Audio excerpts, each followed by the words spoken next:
Olá pessoal, tudo bem com vocês? Meu nome é Leile Carvalho, sou bariátrica e hoje eu vou contar para vocês como que é a tão temida dieta líquida, a dieta pastosa e quando voltamos a comer normalmente. Antes de mais nada, já vai deixando seu like aqui, não se esqueçam de se inscrever no canal e ativar o sininho das notificações para que vocês recebam todos os nossos vídeos que sempre posto aqui no canal. Agora sim, bora pro vídeo! Bom, quando voltamos do hospital, a gente está na dieta líquida restrita, mais conhecida como dieta capelinha, onde a cada 30 minutos é ingerido 50 ml de algum líquido. Pode ser ele água, água de coco, caldo coado, Gatorade ou gelatina. Nessa dieta eu fiquei durante 7 dias. 7 dias somente com essa dieta, nada mais, nada menos. No 8º dia, eu comecei a ingerir outros tipos de alimento, que foram eles: suco de mamão, suco de laranja-lima e alguns chás que foram liberados, chás claros, como erva cidreira, capim cidreira, camomila, erva doce, esses chás que são mais claros, tá? Então eu fiquei até o 14º dia nessa dieta. No 15º dia já foi acrescentado o iogurte batido, podia ser batido com fruta ou só o iogurte mesmo, leite desnatado e suco de soja. Todos esses alimentos que foram acrescentados depois, todos foram orientados pela nutricionista, tá? Nessa dieta líquida é o período que você mais perde peso. No 14º dia eu fui até o consultório do Dr. Emílio, tive um retorno e eu já tinha emagrecido 10 quilos em 14 dias, tá? Então é o período que mais se perde peso. Bom, no dia da consulta, gente, eu falei pro doutor que eu estava sentindo muita sede e aí ele me liberou para que eu tomasse um pouco mais de água. Então eu comecei a tomar a cada 10 minutos 50 ml de água. Quando eu sentia muita sede, quando eu não sentia, eu não tomava. Continuava mantendo em meia hora para tomar o líquido. Eu fiquei na dieta líquida durante 21 dias. Então ficou 21 dias mantendo somente isso que eu falei para vocês: água de coco, Gatorade, gelatina, o caldo coado, iogurte batido, alguns chás, leite desnatado, sucos que não tivessem muito ácido. Então foi isso durante 21 dias. No 22º dia eu comecei a dieta semi-pastosa, ou seja, não chegava a ser um purê, era uma sopa batida e peneirada. Então ela era mais densa do que o líquido, porém mais líquida do que a pasta, tá? Então eu fiquei aí do 22º dia até o 30º dia. O que eu fazia? Eu mantinha a parte líquida, durante o período da manhã.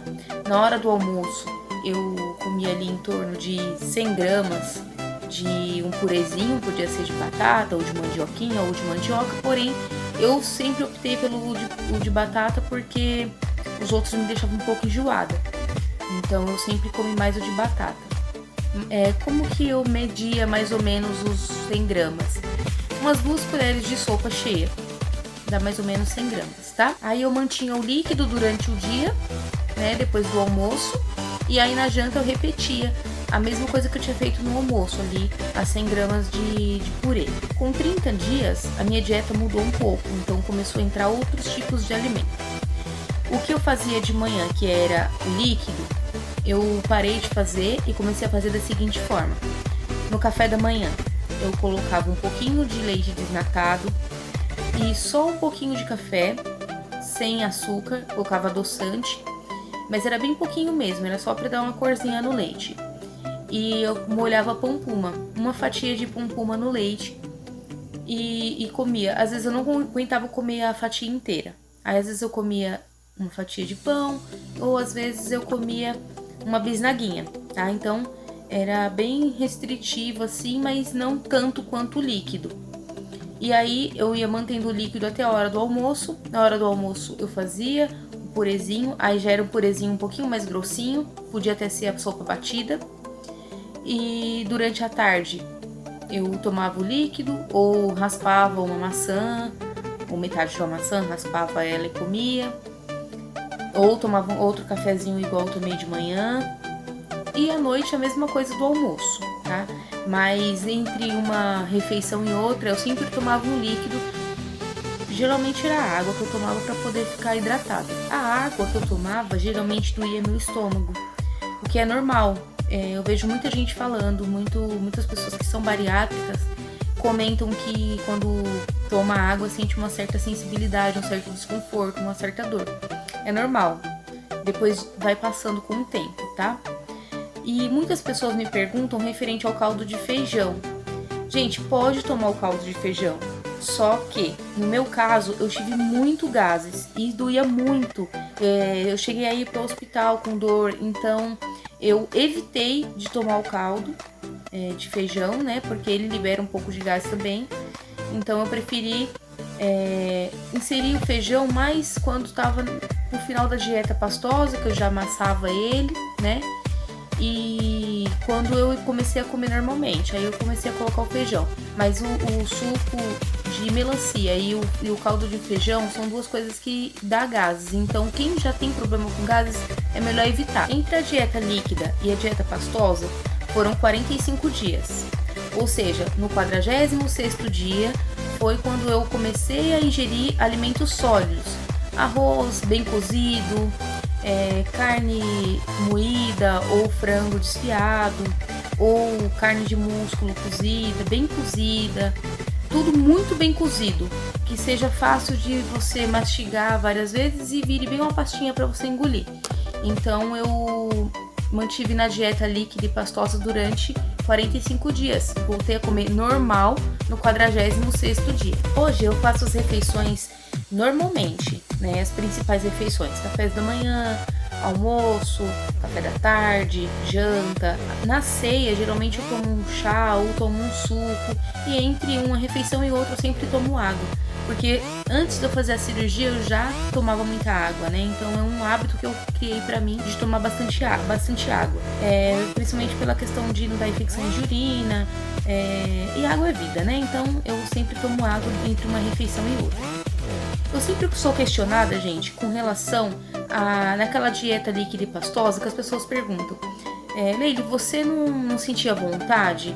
Você não ficava triste? Gente, é claro que a gente sente vontade. É óbvio que a gente vai sentir vontade, a gente vai se entristecer, mas a gente tem que ter na nossa mente que foi uma escolha de vida que a gente fez. Foi uma escolha para melhoria da nossa vida. E nada é para sempre, né? Então, durante alguns dias, logo você volta a comer normalmente. Claro que não é fácil, né? Você passa a vida inteira comendo errado, comendo de tudo, e aí de uma hora para outra você tem que se restringir daquilo e ficar só com líquido. Querendo ou não, o nosso organismo pede. Eu sonhava que eu estava comendo. Eu sentia cheiro. Era bem engraçado. Chegou dias de eu sentir tanta vontade de comer algo que eu chorei. É normal, gente. É o nosso psicológico trabalhando. Então, por isso que é tão importante o acompanhamento com a psicóloga. Porque você vai entendendo como que vai sendo cada passo. Então, por isso que até hoje eu ainda faço acompanhamento com o psicólogo, mesmo que eu esteja bem, mas eu faço acompanhamento porque eu acho interessante. É bom você continuar. Principalmente antes, você tem que entender o que você vai passar. Porque o bariátrico, ele vive um dia por vez. Ele sabe o que tem que fazer, mas sabe que também é difícil, tá? Então, é difícil, não é fácil. Não vou falar pra vocês que é fácil, mas não é impossível, como eu sempre digo. É difícil, mas não é impossível. Tem uma coisa que eu acho muito interessante dizer.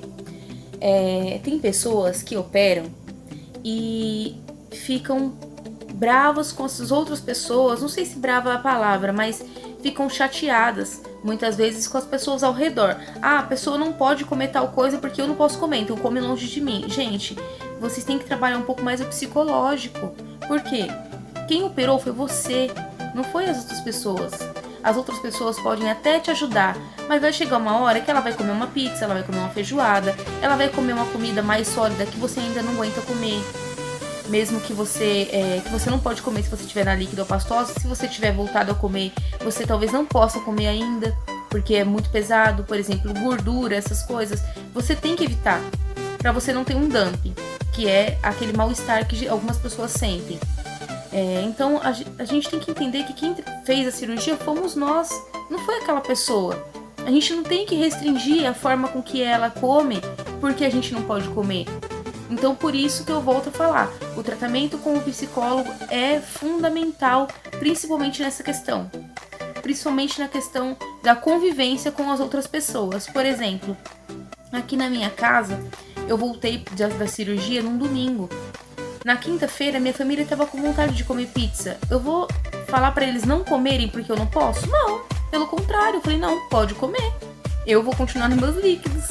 E assim foi bem tranquilo. Claro, você sente o cheiro, você sente vontade, mas é uma coisa que dá e passa. Vontade é uma coisa que dá e passa. Gente, esse sofrimento não é pra sempre. Coloquem isso na cabeça de vocês. Não é pra sempre. Alguns dias você já vai estar comendo normalmente, vai ter alimentos que você vai estar com tanta vontade de experimentar, tanta vontade de comer, que você vai simplesmente colocar na boca, não vai descer legal, aí você vai falar, não quero mais.